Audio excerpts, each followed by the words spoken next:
What's lame, Archer? The fact that we're up against at least 4 highly trained North Korean agents, or the fact that they've all got peppercorns, Lana. Well, I was gonna say Tokarevs and Spagan 41 submachine guns, but yeah, let's go with peppercorns. Thank you. Because without peppercorns, it's not steak à poivre. It can't be. Archer! By, definition. Archer, we're supposed to be stopping the North Koreans from buying part of a nuclear bomb, not ordering every single item on the room service menu. Just the dinner menu. Hey, what's up guys? Welcome back to Binging with Babish, where this week we're making steak à poivre, which by its own very definition requires peppercorns. Peppercorns that we're gonna smash up. Ideally, we want to use a mortar and pestle, but if you're like me and you can't find yours, we can employ a much more laborious technique of pouring them into a shallow frying pan and crushing them using the bottom of a small saucepan or a meat mallet. In the end, we want totally crushed peppercorns that we're going to pass through a fine mesh sieve. This is to get rid of all the smaller pepper particulate that will burn if we apply too much heat to it. This is perfectly good for other seasoning applications, but we're after these big old chunks. Next up, we're going to salt and rest our steaks. I'm going with filet mignon. We want to season both sides heavily with kosher salt and let them sit at room temperature for at least 30 minutes up to an hour. This is going to help our steaks retain a bit more juiciness down the line. While those rest, we need to address the sides on the plate. I saw baby carrots and peas. Pretty boring, but I want to see if we can spice them up a little bit. Let's start with the carrots, which I'm going to saute in just a whole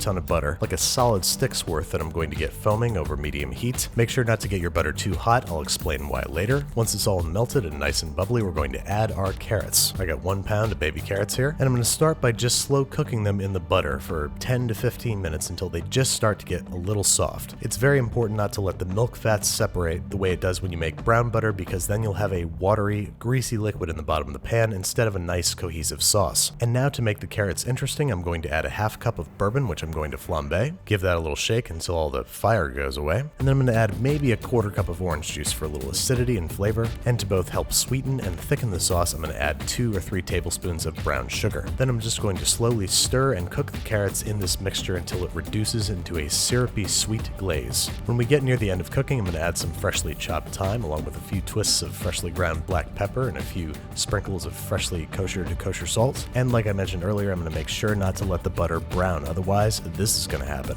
It tastes good, but what you've essentially got here is carrots swimming in clarified butter, which, as one of my many culinary heroes would say, is not good eats. So make sure you regulate your temperature and slowly and gently cook the carrots until tender, sweet, and sticky. Now onto the peas, which we're going to parboil for 2 to 3 minutes or until just tender, and then we're going to immediately shock them in an ice bath. Bear in mind, this is if you're using fresh peas. If you're using frozen peas, you can skip directly to this step after defrosting. I'm going to saute the peas in a little bit of butter. By a little bit, I mean like half a stick. About 10 seconds in, I'm going to remember that I wanted to saute a shallot first, so I'll just dump it in and hope that you guys don't notice. And then we're cooking for another 2 to 3 minutes until the peas are nice and tender, at which point we're adding about 2 tablespoons of freshly chopped mint and the zest of 1 lemon. Give those guys a little toss and a little bit of heat just to let those flavors get to know each other. And then right at the end of cooking, of course, we're going to season with kosher salt and freshly ground pepper and keep these guys warm while we move on to cooking our steak, which, as you can see, is all nicely rested and requires another pat down with paper towels before being introduced to a ripping hot pan. Just looking to make sure it's hot, dropping our steaks in with a little bit of vegetable oil and letting them sear on both sides. We've made steaks every which way on this show, so I'm just going to breeze through this part. Suffice it to say, I pan seared and then butter basted these steaks, searing about 4 minutes per side over medium-high heat, and then lowering the heat, adding some butter and basting, repeating until the desired internal temperature of 130 degrees Fahrenheit was achieved. We are setting those aside to rest for 10 minutes and then making the pan sauce in said pan. I wiped out all that brown butter, leaving some of the fond in the bottom of the pot, and I'm adding about 1.5 tablespoons of our crushed peppercorns, which I'm just going to toast for like 20 to 30 seconds or so. I don't want to burn the fond. And then off heat, I'm adding about 1/3 cup of cognac, which I'm going to flame for little to no reason. There's no need to do this. Once the fire has abated, I'm going to add a few ladlefuls or about 1/2 cup's worth of beef stock that I have previously boiled down by half, if that makes any sense. I'm also adding about 1/2 cup of heavy cream. Then I'm going to keep simmering and tiny whisking this until it becomes a thick, luscious, unctuous, luxurious sauce that easily coats the back of a spoon. And because we're not skimping on the butter this episode, it's time to add some butter. 2 tablespoons that we're going to tiny whisk into the sauce off the heat, and then it's finally time to plate up. I've got my sliced up filet that I'm going to flank with our lemon mint peas and our bourbon carrots, and then I'm going to delicately sauce our filet. And finally, it's time to eat. The carrots are perfect. They're tender and sweet and rich and sticky. The peas are bright and herbaceous and al dente and also perfect, and the steak, a poivre is just one of the greatest things that you can possibly imagine. It is a clear and obvious entrant into the... Oh, wait a second, I can't finish this without a little bit of Glengoolie Blue, which is not a real scotch, but I can only assume that they mean Johnny Walker Blue Label.